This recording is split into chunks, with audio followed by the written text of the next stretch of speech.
과연 제대로 작동이 될까요? 편안하네 아주. 아, 다행히 정상적으로 움직입니다. 그쪽 아무 이상 없네요. 응.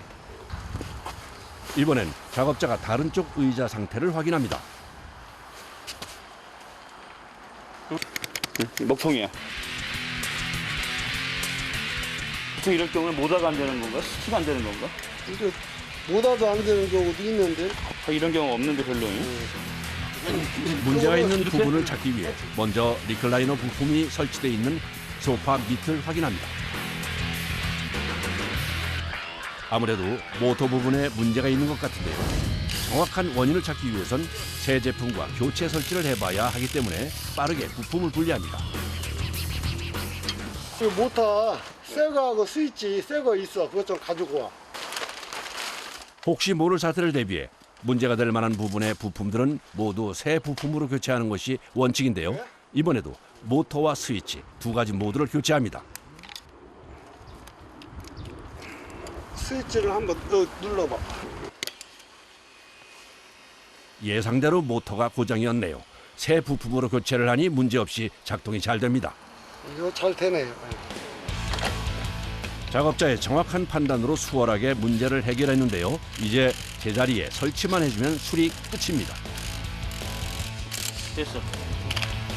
이제 이거 확인해봐요. 반품 제품의 특성상 혹시라도 반복해서 문제가 생기면 큰일이기 때문에 상품의 판매 전 다시 한번 꼼꼼하게 제품의 수리 상태를 확인해야 합니다.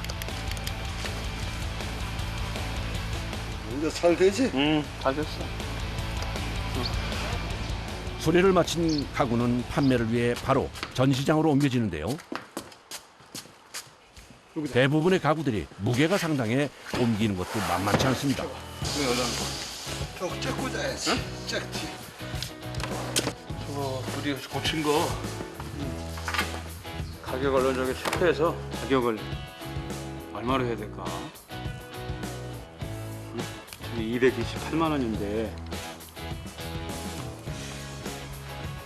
피디님은 저거 얼마 정도 할 것 같아요? 손님들이 얼마? 저거요? 예, 모터 갈았으니까 150만 원? 150만 원? 네, 150만 원 정도면 될 것 같아요. 모터만 간 거잖아요. 예, 그렇지 뭐 사실은 뭐 저거 전혀 이상 없는 건데 모터도 새 건데 근데 그래도 어쨌든 간에 포장을 뜯은 거고 그러니까 네, 그래서 100만 원에서 90, 한 6만 원 정도. 그러면 95만 원 95만 원이면 어떻겠어요? 95만 원. 단순히 모터 교체만 했을 뿐인데 230만 원 가까이 되는 고가의 리클라이너 소파가 무려 58%나 할인된 가격인 95만 원에 판매가 결정됐습니다. 가격 책정하는 기준이 뭐예요? 가격 책정하는 거는요 원가에서 저기 제품의 상태 유무에 따라서 최대는 50%에서 60%까지 좀 상태가 좀 심한 거 이런 거는 뭐 거의 그냥 뭐 원가도 안 되기라도 팔고 있죠. 소비자들은 저렴한 가격에 필요한 상품을 구매할 수 있고 업체는 창고에 쌓아뒀던 물량을 처분해 부담을 덜 수 있기 때문에 양쪽 모두에게 좋은데요. 그래서 리퍼브 시장의 규모가 1조 원을 넘어섰다고 하네요. 그 배송 과정에서 좀 찍혔어요. 그래가지고 좀 고쳐가지고 싸게 팔라고. 아하, 자세히 보니 모서리 부분과 전면에 흠집이 있네요. 이거 싹 갈아낸 다음에 요걸로 칠하면 거의 새 것처럼은 안 되지만 가정에 쓰시는 건 아무 지장 없이 팔 수 있거든요. 먼저 흠집이 있는 부분을 사포로 갈아줘야 하는데요. 완벽한 수리를 위해선 거친 사포에서 고운 사포 순서로 여러 번 사포를 바꿔가며 섬세하게 샌딩 작업을 한 후에 보강제를 발라줘야 합니다. 정말 감쪽 같은데요. 어디에 흠이 있었는지 찾기 힘들 정도로 깔끔하게 수리가 됐습니다. 수리 후 가격은 65% 할인된 39만 원입니다. 매장에 또 새로운 반품 소파가 들어왔습니다. 그런데 이번엔 어디에 문제가 있는 걸까요? 요것도 이거 여기 떨어왔네.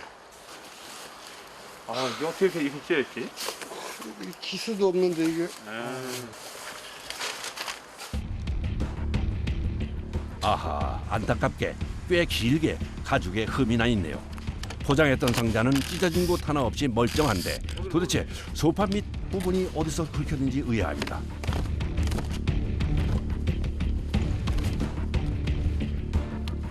이런 경우엔 밑부분을 뜯어서 가죽을 손봐야 하기 때문에 일단 소파 바닥을 모두 해체해야 합니다. 원단 여유가 있어요. 근데 좀 심하게 찢어지긴 했는데 좀 당겨가지고서 해봐야죠. 뭐. 자, 당겨봐. 그럼. 당겨봐. 자, 여기 잠깐만 찢어지니까 자, 한 번에 하나, 둘, 좀 더 당겨. 여기. 야, 야. 가죽 당기는 작업이 쉽지 않네요. 자, 하나, 둘, 더 당겨봐. 자, 하나, 둘. 오케이. 3명의 작업자가 매달려 겨우 마무리됐습니다. 잘못해서 가죽이 찢어지면 소파 가죽 전체를 갈아야 하는 상황. 비용 부담이 크기 때문에 더욱 조심스럽고 까다로운 작업이었는데요. 다행히 무사히 끝났습니다. 됐어? 다 됐어. 오케이. 잘된 것 같다, 야. 수리를 할 땐 쉽지 않았는데 이렇게 고치고 나니 정말 새 것 같네요. 가격은 무려 70%나 할인됐습니다. 땀난다, 야. 오전 내내 수리할 물건들이 많아 이제야 한숨 돌리는 작업자들. 딴 데 들어온 거야, 이거.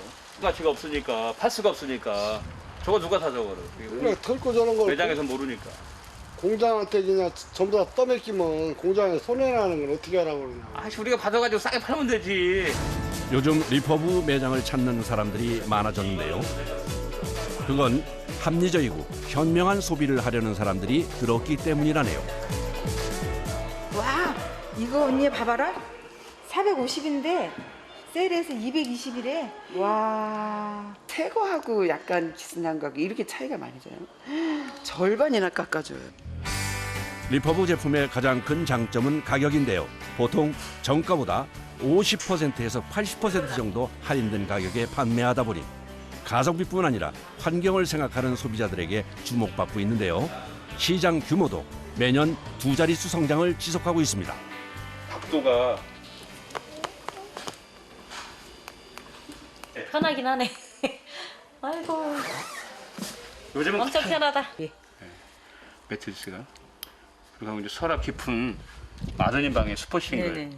그리고 이제 거실장, 그리고 대리석, 소파, 리클라이너. 붙박이장 뭐 큰 거는 침대, 그래도 소파, 식탁 이래가지고 한 7가지 정도 돼요. 그래서 한 600만 원에 샀어요.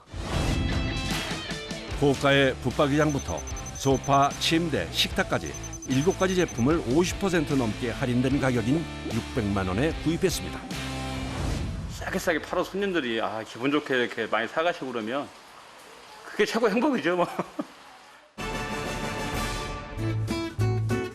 최근 소비의 트렌드 중 하나가 윤리적 친환경적인 소비라고 합니다. 이 매장 역시 환경까지 고려한 상품들을 판매한다고 하는데요. 여긴 약간 이게 약간 다 그거네. 소금간 관련. 맞네. 비닐고. 사장님, 이거 가죽 맞아요? 일반 가죽은 아니고요. 이제 버려지는 가죽을 갈아서 이렇게 압착시켜서 만든 리사이클 레더라고 해서요. 버려지는 자원을 활용해서 만든 리사이클 제품입니다. 색감은 물론 사용감까지 좋은 폴리에스터 가방은 페트병으로 만든 제품이고요. 노트북 가방은 소방관의 방화복으로 제작했습니다. 가방은 차양으로, 그리고 지갑은 자투리 가죽을 재가공해 만든 제품입니다.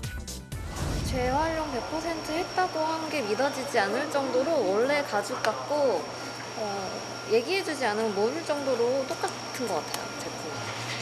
색깔도 예쁘고. 버려진 것들을 완전히 다른 상품으로 변신시키는 재가공 작업. 그 현장을 찾아 부산으로 왔습니다.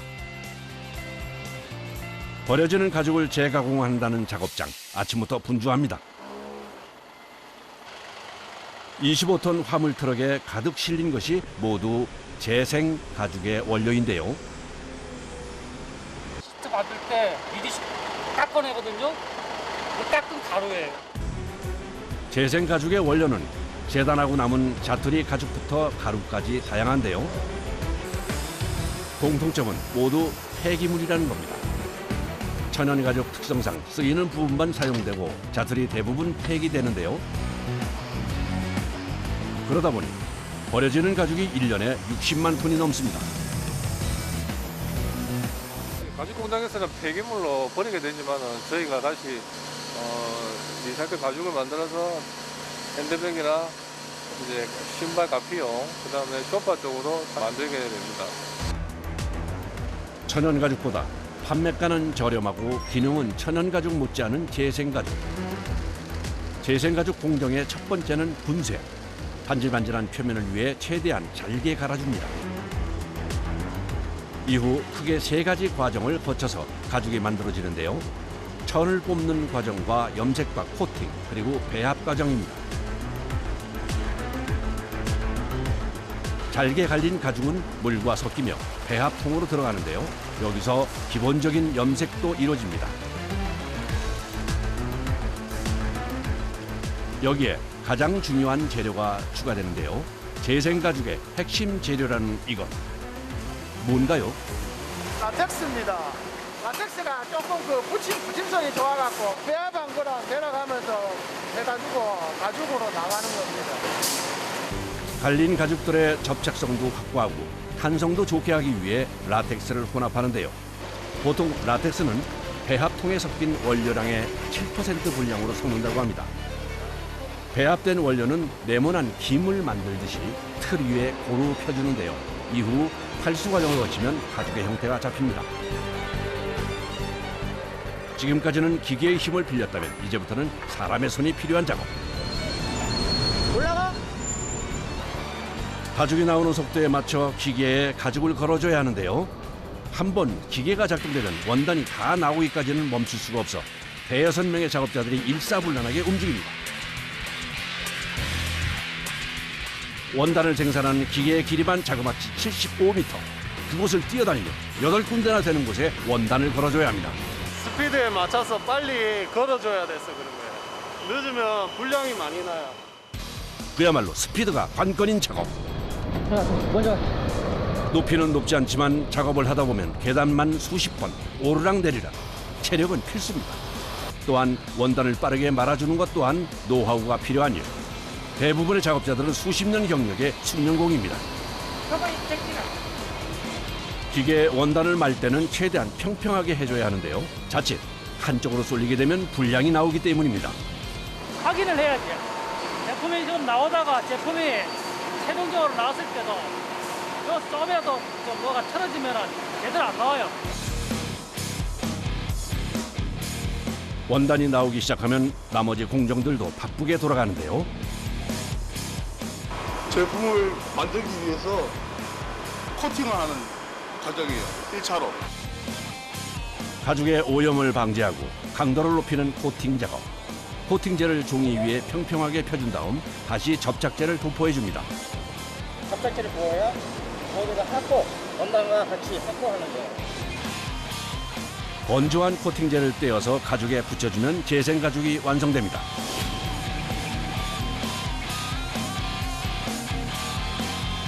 그런데 지금 뭐 하시는 거예요? 접어지면 아무래도 좀 제품이 좀 안 좋으니까 반듯하게 좀 말리라고 두드려주는 거예요. 보통 하루에 생산되는 재생 가죽의 양은 6,000에서 7,000m. 가죽을 걸어주는 작업이 끝나면 작업자들도 잠시 여유가 생깁니다. 조용했던 작업장에 긴장감이 감돕니다. 쉬고 있던 작업자들이 바삐 움직이는데요. 무슨 일이 난 걸까요? 가죽 일부가 찢어져 버렸네요.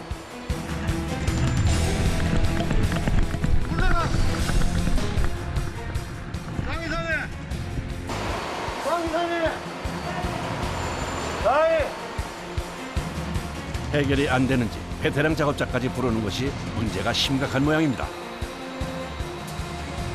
터졌어요. 마지막에 라인이 터져가지고 새로 걸어야 됩니다. 새로.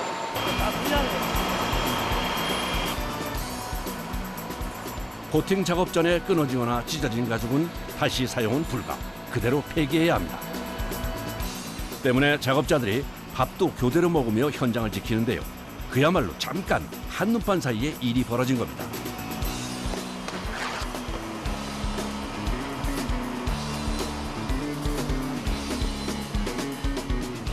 아이고, 이게 다 불량인 건가 본데.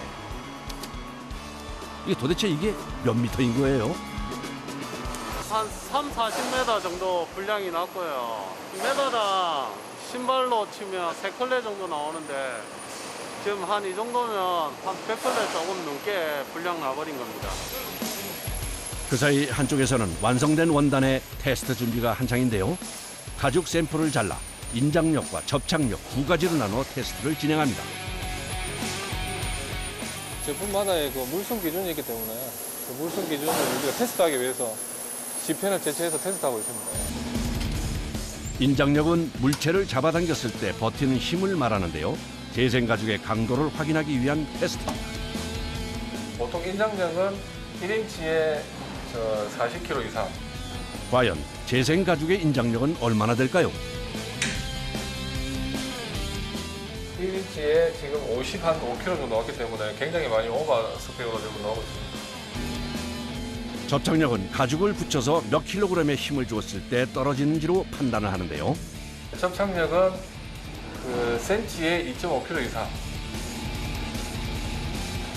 1인치에 지금 7.5에서 8kg 정도 나왔기 때문에 센치로 환산하면 한 3.5kg 정도 지금 나오고 있습니다. 모든 테스트를 통과한 재생 가죽은 먼지가 들어가지 않게 포장을 하는데요. 보통 신발이나 가방을 만드는 용도는 20m 단위로 포장이 됩니다.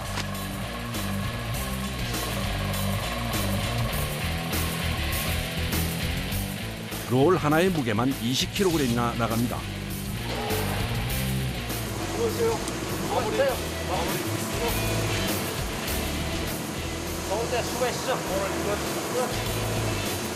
일을 모두 마치고서야 잠시 허리를 펴는 작업자들. 고됨이 느껴집니다. 이거는 20kg짜리라 하루 종일 하면 여기가 약간 아파요. 어깨가. 근육통을 달고 살면서도 최선을 다하는 작업자들. 덕분에 오늘 작업도 잘 마무리됐습니다.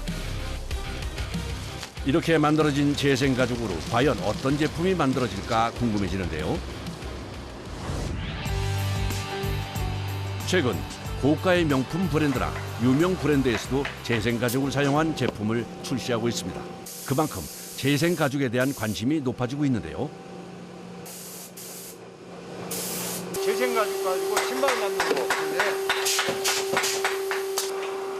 이곳에서도 얼마 전부터 재생 가죽으로 신발을 제작하고 있습니다. 특히 신발은 강도가 중요해 인장력이 좋은 재생 가죽이 적합하다고 합니다. 신발 모양을 딱 적어주는 게 이쁘게.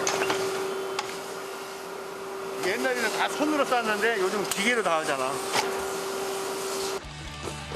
신발 제작도 지금은 기계의 도움을 많이 받는데요. 여전히 사람의 손과 기술이 필요한 공정이 많습니다. 특히 가죽을 재단하고 입체적으로 붙여주는 패턴 작업은 모두 사람의 손으로 하는데요. 이렇게 만들어진 패턴을 신발 모형에 붙여 전체 모양을 잡습니다. 이후 신발 바닥과 가피가 잘 붙도록 고정시켜주는데요. 힘을 노련하게 조절하며 가죽을 다루는 것이 관건입니다. 가죽이나 천연 가죽 큰 차이가 있어요? 차이는 없죠. 일하는 과정은 전혀 차이가 없죠. 비가 오라 눈이 올 때 스며들지 않는 거. 가죽 자체도 가격이 싸고 재생 가죽은 앞으로는 아마 재생 가죽으로 많이 쓰지 않을까 생각해요. 천연 가죽에 비해 물에 강한 특성 덕분에 작업용 안전화에도 재생 가죽이 쓰인다고 합니다. 겉가죽 작업이 끝나면 열 처리를 해주는데요. 가죽이 부드러워지면서 신발 모양이 자리를 잘 잡게 된다네요. 이제 마지막으로 밑창을 붙이는 과정만 남았습니다. 본드하고 DR하고 섞는 건데요. DR은 빨리 굳게 해주는 거거든요. 본드가 빨리 말라야 붙일 수 있거든요. 창하고 접착제는 최대한 얇게 발라줘야 하는데요. 섬세하게 해야 하는 작업입니다.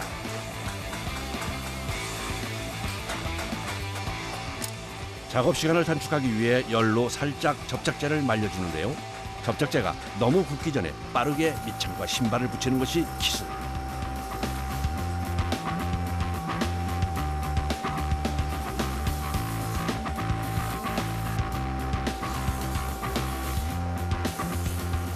계속 이렇게 집행을 하는 거예요? 왜 그렇게 하시는 거예요? 미끄러지지 말라고. 떨어지지 말라고. 땅으로 떨어지면 신발 다치니까. 판치에 오차도 없이 딱 들어맞게 고정시켜 신발을 완성하는 일. 때문에 가피와 밑창을 붙이는 작업은 40년 경력의 숙련공이 맡아 하고 있습니다.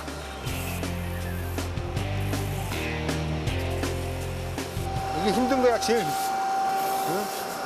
창이 떨어지면 반품이 오잖아, 불량이 오잖아.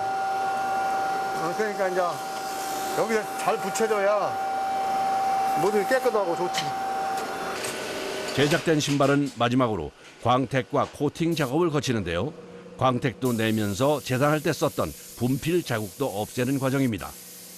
드디어 재생 가죽 신발이 완성됐습니다. 이 신발 한 켤레에 정말 수많은 작업자들의 노고가 담겨 있네요. 구두 일한 지가 40년 됐는데 저희가 자부심을 가지고 구두를 만드는데 여러분들 잘 신었으면 좋겠습니다.